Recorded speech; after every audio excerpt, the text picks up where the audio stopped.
বাইরে ভাই আর পাত্তাছি না রে ভাই।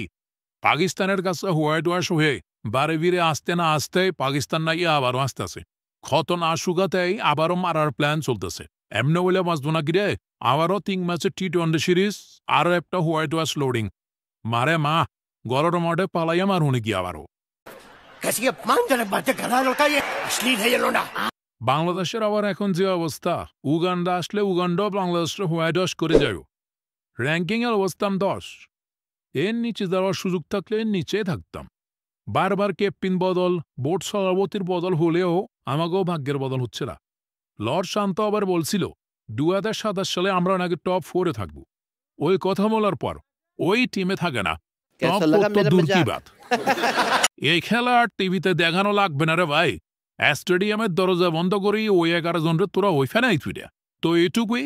ভিডিও ভালো লাগলে অবশ্যই লাইক দিবেন, শেয়ার করবেন, একটা সাবস্ক্রাইব করে গেলে সমস্যা রাখে।